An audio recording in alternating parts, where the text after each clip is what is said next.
오늘 우리에게 주시는 하나님 말씀은 우리 마태복음 13장 3절에서 9절까지 말씀입니다. 예수께서 비유로 여러 가지를 그들에게 말씀하여 이르시되 씨를 뿌리는 자가 뿌리러 나가서 뿌릴새 더러는 길가에 떨어짐에 새들이 와서 먹어버렸고 더러는 흙이 얕은 돌밭에 떨어짐에 흙이 깊지 아니하므로 곧 싹이 나오나 해가 돋은 후에 타서 뿌리가 없으므로 말랐고 더러는 가시떨기 위에 떨어짐에 가시가 자라서 기운을 막았고 더러는 좋은 땅에 떨어짐에 어떤 것은 100배 어떤 것은 60배 어떤 것은 30배의 결실을 하였느니라.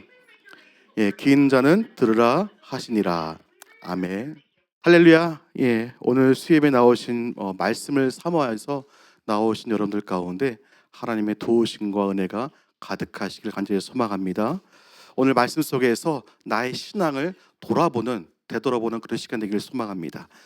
예수님께서는요, 공생의 시절에 수많은 천국에 대한 그런 비유의 말씀을 통하여서 귀 있는 자는 들을지어다 라며 진리의 말씀을 전하셨습니다.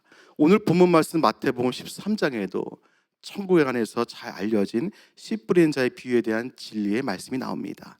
이제 씨 뿌리러 나간 씨를 뿌리는 자가 씨를 뿌렸는데 총 4곳에 떨어졌습니다. 어디입니까? 길가, 흙, 가시의 덤불, 그리고 좋은 땅. 떨어지면 알 수 있습니다. 예수님의 말씀이 뿌려졌을 때 해당하는 그 모습 속에서 우리를 향하신 예수님의 그런 어떤 답변을 좀 듣고자 합니다. 첫 번째입니다. 4절 말씀입니다. 더러는 길가에 떨어짐입니다. 이 말씀을 19절 말씀과 이제 연계해서 보면요, 아무나 천국 말씀을 듣고 깨닫지 못할 때는 악한 자가 와서 그 마음에 뿌려진 것을 빼앗나니 이는 곧 길가에 뿌려진 자요. 하나는 타의에 의한, 다른 이에 의한 길가에 뿌린 마음밭이고, 다른 하나는 자의에 의한, 자기 스스로에 의한 길가에 뿌린 마음밭입니다. 전자 언급한 그 타의에 의한 길가에 뿌린 밭은 마음밭은 이와 같습니다. 초신자들이 처음 소개로 교회에 나왔다가 이미 삶 속에 여러 교회에 대해 들을 기회가 많지 않습니까?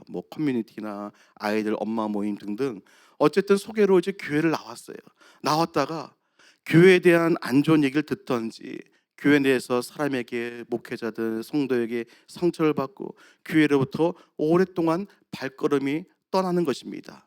이민교회에서 많이 보는 모습입니다.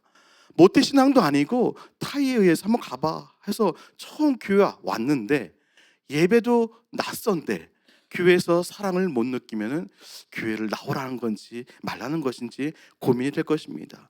오히려 초신자들이 잘 세워지고 심겨질 수 있도록 하는 하나님의 사랑을 가진 영적인 권면과 악한 영으로부터 보호받을 수 있도록 중보기도를 세게 해주며 말씀을 통하여서 계속 신앙에 자라도록 돌봐야 됩니다. 제가 한국에서 사역을 했을 때요, 코비드 기간에 한 번은 교회 근처 기독교 미션 학교 내에서 주간 체포를 예배 인도를 하러 간 적이 있었습니다. 그 당시 제가 갔을 때 교목 실장님이 목사님께 얘기를 들어보니까 그 당시 그쪽이 은평 쪽에 숭실고등학교라는 곳인데 미션 스쿨에도 불구하고요, 얼마나 많이 교회 믿는 사람이 나올까, 우리 학생들이 있었을까요? 70%가 믿지 않는 학생들이었는데 70%가 그래도 하나님의 은혜 가운데 복음을 전할 수 있는 기회여서 오직 예수님만을 전하고 오게 되었는데요, 조금이나마 복음의 전도의 씨앗이 뿌려지고 바라길 기도하고 왔던 기억이 있습니다. 정말 다음 세대 영혼 한 명 한 명이 정말 소중할 뿐이었습니다. 우리는 더욱더 한 명의 영혼을 귀히 여기고 소중히 여겨야 할 줄 믿습니다. 여러분 곧 있으면 VBS 아이들 우리 여름 성경학교도 있을 텐데요, 여러 프로그램도 좋지만 특별히 아이들이 성령의 씨앗이 잘 심겨져 있도록 기도하며 준비해야 할 것입니다. 어린아이뿐 아니라 새신자들도 기억해야 할 것입니다. 교회 내에서 오래된 토박이로서 새로 들어온 이들에게 자기의 자존심을 내세우며 텃세 부리고 얼굴 붉히기 앞서서 오히려 한 발자국씩 양보하면서 교회의 덕을 쌓아가야 할 것입니다. 하나님의 사랑이 흘러갈 수 있도록 해야 할 것입니다. 그만큼 타의에 의해서 길가에 뿌린 복음의 씨앗은 약하다는 걸 잊지 마시기 바랍니다. 다른 하나인 자의에 의한 길가에 뿌린 마음밭은 쉽게 말해서 마음밭이 그냥 강팍한 자입니다. 이런 마음밭이 있는 자는요, 부모도 자녀도 어찌할 수 없는 그런 마음밭입니다. 자라온 환경과 배경, 그리고 세상을 바라보는 거짓된 눈과 비판 어린 눈으로 굳어진 자입니다. 이런 마음이 있는 자는요, 전도하기도 참 힘들고요, 굳은 마음이 녹아지기가 쉽지 않습니다. 심지어는 예수님께서 제 아들에게 성령의 능력과 권능을 가지고 파송할 때, 단 이럴 때 발 털고 나오라고 하시지 않으셨습니까? 누가복음 9장 5절입니다. 누구든지 너희를 영접하지 아니하거든 그 성에 떠날 때 너의 발에서 먼지를 떨어버려 그들에게 증거를 삼으라 하시니, 영접하지 않으면 손털나는 것입니다. 여러분, 요즘 혼탁한 영적인 이 시대 가운데 하나님께서 우리를 향한 메시지가 바로 이것입니다. 어느새 자의에 의한 길가에 뿌린 마음밭이 되어 버렸습니다. 스스로의 교만함 속에서 하나님과는 멀어지고 있습니다. 정말로 회개하고 돌아오지 않는 목회자나 교인들이 있는 교회는 하나님께서 손 털겠다고 말씀하셨습니다. 요한계시록 2장 5절 말씀 보시면, 그러므로 어디서 떨어진지를 생각하고 회개하여 처음 행위를 가지라. 만일 그리하지 아니하고 회개하지 아니하면 내가 내게 가서 네 촛대를 그 자리에서 옮기리라. 교회에서 하나님의 은혜를 거두고 빈 껍데기만 놔두겠다는 것입니다. 요즘 같은 어려운 때요, 당연히 위로의 메시지도 필요하지만 더 중요한 것은 우리는 예수님께 온전히 돌아가야 한다는 것입니다. 호세아 6장 3절 보시면은, 그러므로 우리가 여호와를 알자, 힘써 여호와를 알자. 그의 나타나심은 새벽빛같이 어김없나니 비와 같이 땅을 적시는 늦은 비와 같이 우리에게 임하시리라 하리라. 영적으로뿐 아니라 질적으로 진정한 예배자의 회복이 일어나야 됩니다. 사람의 뜻이 아니라 하나님의 뜻이 임해야 됩니다. 하나님의 뜻대로 행해야 됩니다. 여호수아가 가나안 땅을 정복해 나갈 때요, 하나님의 뜻대로 이방 나라를 다 멸하였습니다. 사람의 관점에서는 살인이나 그러고 별반 다를 바 없지만은 하나님의 뜻대로 이방 신들을 다 물리쳐 나갔던 것입니다. 하나님께서 때론 그들의 마음을 완악하여서 이스라엘을 대적하게 만들기도 하시고요, 그리고 모세에게 명령하신 대로 그들을 멸하려 하시기도 하였습니다. 여호와께서 이제 모세에게 말씀하신 대로 그 온 땅을 점령하여서 이스라엘 지파의 구분에 따라 기업을 주며 전쟁이 그치게 되었습니다. 그 기간 동안에요, 하나님의 관점으로 영적 전쟁이었지만, 아까 얘기했지만은 사람의 관점으로 봤을 때는 무자비한 살인 행위였습니다. 이방 나라를 몰살시키고, 그럼 이것을 어떻게 바라봐야 합니까? 그리스도인은요, 세상을 너머로 하나님의 뜻을 바라보는 시선이 있어야 됩니다. 하나님의 관점으로 바라보는 시선이 있어야 됩니다. 우리 삶 가운데, 밴쿠버 이미 삶 가운데 그 이미 삶을 뛰어넘어서 우리 가운데 임재하시는 하나님의 뜻을 깊게 생각하시길 바랍니다. 오늘 또 감사한 것은요, 말씀을 삼으셔서 들으러 오신 분들은 적어도 이런 밭은 아니라는 그런 하나님의 은혜에 감사할 뿐입니다. 혹시나 가족과 주변에 그런 교회 내 그런 길가에 심긴 마음밭이 있다면은 전진영하신 하나님께서 그 마음밭을 완전하게 갈아엎어달라고 호흡다한 그날까지 간절히 기도하시기 바랍니다. 두 번째, 이제 5절 보시면은, 더러는 흙이 얕은 돌밭에 떨어짐에입니다. 여러분, 이 말씀을요 20절과 21절과 연계해서 보겠습니다. 돌밭에 뿌려졌다는 것은요, 말씀을 들었어요. 즉시 기쁨으로 받되, 근데 그 속에 뿌리가 없어 잠시 견디다가 말씀으로 말미암아 환난이나 박해가 일어날 때는 곧 넘어진 자요. 여러분, 여기서요, 돌짝밭은요, 인간 세상의 관계성, 인간적인 방법에 흔들리는 연약한 그리스도입니다. 인간적으로 문제를 풀려고 하고요, 하나님의 관계보다 인간적인 관계만 더 중요시 여기고 인간의 동아줄만을 붙잡아야지만이 이 세상의 안전한 행동을 지금도 하고 있습니다. 죄송하지만 그런 돌짝밭이 충만한 신자분들은 절대로 그 다음 신앙 단계로 업그레이드를 할 수가 없습니다. 결정적인 순간에 인간적인 생각과 인간적인 관계를 믿고 인간적인 방법을 행하는 모든 행동들이 돌짝밭에 그 바위가 철저하게 깨지고 다시 심겨져야 됩니다. 사실 저도요, 목회 길을 걷다 보면은 제 주변에 걸친 사람 관계도 중요하게 가장 시험을 많이 받는 부분이기도 합니다. 아마 평생 이 부분은 제가 목회의 길 속에서 저에게 계속 관계의 시험으로 다가올 수 있을 것입니다. 예전에 제가 이 테스트를 이긴 경우를 제가 한번 말씀드리고자 합니다. 졸리신 것 같은데 한번 잘 들어주시기 바랍니다. 한 번은요, 제가 절제를 잘 못한 대가로 인해서 돼지고기를 못 먹게 된 사건이 일어난 적이 있습니다. 뭐냐면은 쉽게 말해서 돼지고기를 그동안 참 많이 먹었던 것입니다. 어느 주일날 이 지방 목회자 모임 때 돼지고기 국물에 그 묵은지에 있는 그 어울린 감자탕을 잘 먹었는데, 국물까지 비우고 맛있게 잘 먹었는데, 이게 저의 마지막 그 돼지고기 먹는 날이었습니다. 뭐냐면 하여튼 들어보세요. 아무것도 먹고 집에 왔는데 계속해서요, 왼쪽 다리가 전체가 완전 새빨갛게 되어서 부어오르는 거예요. 완전히 왼쪽 다리가 전체가.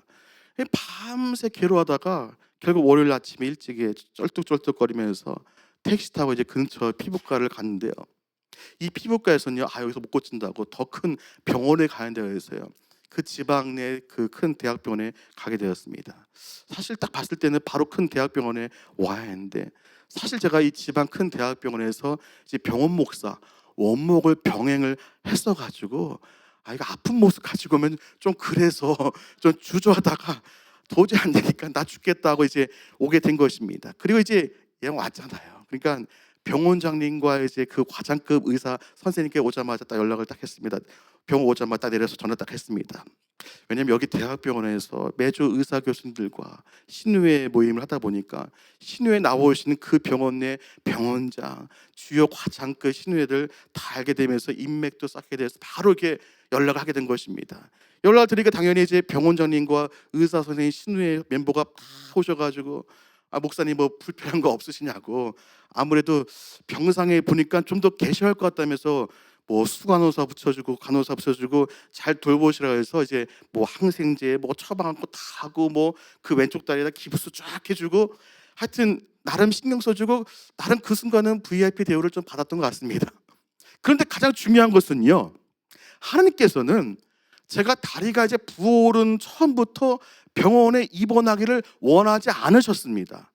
그리고 제 마음속에 입원을 안 해도 낫게 해주신다고 분명히 말씀하셨습니다. 그런데 한쪽 다리는 점점 막 돌덩이처럼 빨갛고 딱딱해지니까, 저도 인간인지라 겁을 먹어서 그래서 결국 인맥 있는 대학병원에 갔었고, 무조건 다 이게 병원장님도 다 입원해야 한다니까 하고 했고, 항생제 맞고 수액 맞고 처방할 거 다 하고 기부스까지 나름 병원 내 처방을 해준 것이지만, 이상하게 그 왼쪽 발에 붓기가 막 안 내려간 것이었습니다. 며칠 막 입원한 가운데 교회 내 식구들도 병문하고 그랬던 상황인데요, 이제 그 입원한 다음 주 월요일에 제가 이제 지방 내 목회자 세미나로 3박 4일 이제 타이완, 대만에 가는 상황이었고요. 제가 이제 이번엔 제가 가는 상황이어서 하나님 땡큐 감사하면서 그동안 고생한 보답의 대가로 선물로 대만 여행도 시켜주는구나 하고, 하나님 감사합니다, 그런 하나님의 선물인 거를 확실했던 그런 상황인데, 지금은 웬걸 여행은커녕 다리 붓기는 계속해서 안 빠지고 막 더 안 좋아졌던 것입니다. 그 중에 병문안 오신 어느 한 분 있고, 이런 분 있잖아요. 목사님 알잖아요. 하나님께서는 목사님께서 이번 여행 가는 거 원치 않으신 거 들으셨죠? 그냥 이번에 많이 바쁘셨으니까 편히 쉬세요. 근데 좀 얄밉죠. 예. 그렇게 얘기하고 가시기도 하고요. 아내도 이제 수고했지만 그 집에서 막 이것저것 챙겨오고 막 병간하고, 아들도 막 어린아이도 와서 같이 눕고 그렇게 고생했습니다. 저는 이제 월요일, 화요일 지나니까 3일째 수요일 밤에 이제 고요한 밤에 침실에 누워서 이제 수요예배 때잖아요. 지금 이 시간이잖아요. 하나님께 기도했습니다. 하나님께서는 분명히 병원에 입원하지 말라 하셨는데, 제가 이제 원목을 있던 여기 대학병원 인맥도 있고 여기 병원장님이 의사 다 알고 당연히 잘 치료할 거라 왔는데, 제가 사람 보고 왔습니다. 제가 정말 잘못했습니다. 하나님 정말 용서해 주세요. 밤에 그렇게 울면서 기도하다가 아무도 없는 적막하니까 혼자 있으니까 주님께서 제 마음에 주시는 행동을 그냥 했습니다. 주신 또 마음이 또 있더라고요. 기부스를 뚫고 여기 병을 나가야겠다. 그래서 바로 실천에 옮겼습니다. 제가 있던 병실을 돌보던 간호사에게 간호사님 계셨는데 칼과 가위를 달라고 왜 달라고 해서 그 다 받자마자 딱딱한 기부스를 하나씩 이제 칼로 자르면서 이렇게 가위로 자르면서 밤새 잘랐습니다. 간호사는 정말 황당했을 거예요. 이 목사님이 더위를 드셨나 막 이제 그런 생각하는 모습이 딱 보였는데 밤새 기부스를 뜯고 막 이제 이른 아침에 퇴원 처리하고 나왔습니다. 그리고 아침에 이제 뜨겁지 아직도 그러니까 얼음 찜질하면서 그 전에 그래도 종종 갔었던 동네 병원 가서요. 저 대만 여행 가니까 필요한 약들 요청하면서 말하면서 이 빨갛게 부은 다리 있잖아요. 알레르기성 그런 약도 좀 주세요. 그러니까 그 병원 의사 선생님이 저를 보더니 또 다리를 보더니 별말 없이 여행에 필요한 약도 드릴게요. 그리고 주사 넣어 드릴게요 하고 그리고 주사 2방을 딱 넣고 약 먹고 좀 있다가 정말로 기적같이 피부가 멀쩡해 돌아왔습니다. 그 동네 의사분은요, 제가 알기로 정말 스몰 마인드예요. 절대로 처방을 절대 세게 하지 않는 분이에요. 주사 안 놔요. 근데 주사 2방을 놓아줄 분이 아닌데 놔줬습니다. 그런데 그렇게 처방을 해주셨고요. 신기하게도요, 몇 시간 내에 정말 돌덩이 같은 그 다리가 아물고 물렁물렁해지고 낫게 된 것입니다. 할렐루야. 즉 하나님의 방법은요, 저 잘못했어요. 제가 잘했다는 거 아니에요. 하나님의 방법은 간단했는데 너무 돌아서 온 것이요. 그리고 교회 가니까 강 목사님 멀쩡하냐고, 괜찮냐고, 그렇게 해서 대만 갈 수 있겠냐고, 괜히 무리하지 말라고. 저는 갈 수 있습니다. 멀쩡합니다. 그래서 열심히 주일 사역도 하다가 하나님의 선물로 보내주신 대만도 3박 4일 잘 갔다 왔습니다. 여러분, 여기서요, 하나님이 뜻대로 행하지 않았을 때 어땠습니까? 여기 사진에 보듯이 스스로 병원에 입원하게 되는 참담한 모습이었습니다. 솔직히 보여줘야지 믿잖아요. 예. 병원에 입원한 모습이었는데, 진짜 그랬어요. 얼굴을 참 못 보여줘가지고 진실로 돌이켜서 회개하고 하나님의 뜻을 찾았을 때 어떻게 했습니까? 사진에 봤듯이 그 결과는 대만령이라는 선물도 받게 되었습니다. 얼굴 차이가 너무 나죠? 예. 너무 기뻤어요. 정말 기뻤어요. 여러분, 제가 이 과정에서 무엇을 잘못했습니까? 하나님보다 인간관계에 좀 더 치우쳤던 것입니다. 그나마 천국문 닫히기 전에 들어왔듯이 딴 사람 보면 미친 사람이죠. 기부스를 막 뜯고. 근데 그게 천만다행입니다. 하마터면은 테스트를 통과 못하였으며 하나님의 선물로 보내주겠다는 대만은커녕 아마 더 악화가 돼서 한 달간 병원 신세를 절 수도 있고요, 아니면 후유증이 더 커질 수 있었습니다. 그리고 더 큰 것은 영적으로는 더욱더 주님을 실망시키는 길로 갔겠지요. 물론 하나님의 뜻을 어긴 죄값은 있어요. 그 사건 이후로 약 5년 동안 놀라지도 않으시네. 5년 동안 돼지고기를 요리한 모든 거 못 먹었어요. 그 대만 가서도 맛있는 딤섬도 그냥 옆 테이블 다 나눠주고 못 먹었습니다. 그러다가 여기 캐나다 와서 이제 브루스타 가지고 야외 나가서 구워 먹으면서 이제 조금씩 조심스레 트라이하면서 먹고 있습니다. 먹고 싶은 거 못 먹은 거 힘든 시간인 거 아시죠? 예. 찬송가 325장에 예수가 함께 계시니 3절의 가사처럼 이 세상 친구 없어도 예수는 나의 친구니 불의한 일, 하나님이 원치 않는 모든 일을 버리고 예수를 위해 삽시다. 인간적으로 봤을 때는 아닌 것 같고요, 외롭고 힘들고 인생을 즐기지 못하고 답답하게 살아가는 것 같아도 하나님은 하나님을 진정으로 사랑하는 자의 믿음을 정확히 보시면 깨달으시길 바랍니다. 여러분, 7절입니다. 7절 보시면 더러는 가시떨기 위에 떨어짐에, 여러분 이걸 22절과 연계해서 보면은 가시떨기에 뿌려졌다는 것은 말씀 들었습니다. 근데 세상의 염려와 재물의 유혹에 말씀이 막혀서 결실하지 못하는 자입니다. 가시덤불은 즉 돈의 욕심이자 돈의 유혹입니다. 세상의 염려와 재물의 유혹을 오직 예수 그리스도를 통하여서 그 해답을 찾아야 되는데, 그 해답을 결국 돌자박 같은 인간관계와 가시덤불 같은 돈으로서 해결을 하려고 합니다.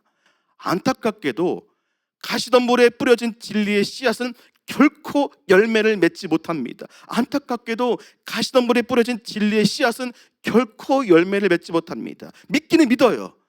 주님께서 지적하신 그대로 세상의 염려와 재물의 유혹, 세상의 정욕이 같이 존재하며 결국은 더 우세하게 되니 진리의 결실을 못 맺습니다.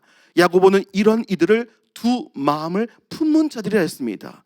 둘을 한꺼번에 치려고 하는 이들입니다. 하느님과 재물을 경험하여 섬기라는 이들입니다. 누가복음 16장 13절 말씀 보시면 집 하인이 두 주인을 섬길 수 없나니 혹 이를 미워하고 저를 사랑하거나 혹 이를 중히 여기고 저를 경히 여길 것임이니라. 너희는 하나님과 재물을 겸하여 섬길 수 없니라. 진정한 그리스도인은 한 가지만 추구해야 됩니다. 한 가지만 추구해야 됩니다. 오직 예수 그리스도입니다. 마지막 8절입니다. 더러는 좋은 땅에 떨어짐에, 우리 23절 말씀 같이 읽겠습니다. 좋은 땅에 뿌려졌다는 것은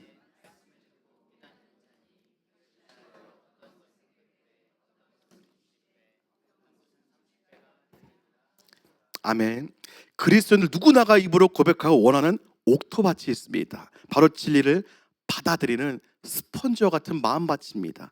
즉 진리 그 자체이신 예수님을 마음속에 온전하게 받아들이는 심령입니다. 온전하게 받아들이는 심령은 주님만을 경외하고 주님만을 찬양하는 가난한 심령의 마음밭입니다. 그 가난한 심령의 마음밭은 하나님의 세계, 천국을 얻는 복이 있는 그러한 심령입니다. 또한 그러한 영생을 얻는 가난한 심령의 마음밭을 가진 사람은 거듭남의 하나님의 은혜를 입은 자입니다. 그리고 거듭나기 위해서는 바로 성령의 은혜가 있어야 하는 것입니다. 즉 한마디로 말씀드리면 옥토밭은 성령의 은혜가 있는 밭입니다. 무슨 밭이라고요? 성령의 은혜가 있는 밭입니다. 성령 하나님의 은혜가 충만한 밭입니다. 이러한 성령의 은혜가 있는 마음밭이 되어야지 진리를 알고 영원한 길과 진리와 생명 되신 그 예수님을 통해서 천국만을 바라보며 살아가고 이 세상에서도 하늘로 불리심 받은 그 엘리야와 같은 성령의 은사와 권능을 얻고 악한 영을 이겨내며 하나님 때 하나님의 부르심 가운데 천국에 올라가는 그런 축복이 있게 되는 것입니다. 그래서 옥토밭에 뿌려진 진리의 말씀인 30배, 60배, 100배의 결실을 맺는다는 것은 이 땅에서 아름다운 성령의 열매를 맺으며 성령의 권능과 능력으로 공중권세 잡은 마귀스탄의 악한 영을 이겨내는 좋은 군사로서 한 발자국씩 영적으로 전진해 나고 궁극적으로 천국의 그 부르심의 상, 가장 큰 열매를 맺는 마음밭이라 말씀드릴 수 있습니다. 사랑하는 주님의 제자 성도 여러분, 오늘 말씀을 들으시면서 한번 스스로를 깊이 살펴보시길 바랍니다. 지금 밴쿠버 삶 속에서 과연 내 마음밭이 어떠한가? 내 마음밭에 정말 결실이 있는가? 나는 사람의 뜻이 아니라 정말 하나님의 뜻대로 순종하고 살고 있는가? 주님 부르신 그날에 진정으로 결실을 맺을 수 있을까? 아무리 여러분 길가와 같은 밭이라고 할지라도요, 주님께서 친히 갈면은 옥토밭이 될 수 있습니다. 즉 주님께서 만져주시면 옥토가 될 수 있습니다. 우리 같이 따라해 볼까요? 주님께서 만져주시면 옥토가 될 수 있습니다. 토기장이 되신 주님께서요, 나를 만져주시려면은 우리들의 깊은 참회, 진정한 회개를 통해서 옥토를 만들 수 있는 것입니다. 참된 회개의 신앙이 있으면 불길 같은 성령을 통해서 하나님의 능력으로 어떤 마음이나 부드러운 옥토를 만들 수 있는 것입니다. 하나님의 능력으로 굳어진 그 강팍한 마음의 쓴뿌리까지 깨트려 버릴 수 있는 것입니다. 오직 참된 회개의 신앙으로서요, 그 옥토의 마음밭으로 새롭게 갈고서 그 복음의 씨를 먼저 받으시길 바랍니다. 그 후에 내가 속한 그것부터 시작하여서 세상 땅끝까지 이르러 예수님의 진리의 씨를 뿌리는 자들이 되시길 바랍니다. 아가페 사랑의 씨를 뿌리고 복음의 씨를 뿌리길 바랍니다. 뿌리되 낙심하지 말고 어떤 어려움이 있을지라도, 때론 인생의 위기가 계속 있을지라도 하나님의 영광을 위하여 진리의 씨를 뿌리는 이들이 다 되시길 주님의 이름으로 간절히 축원합니다.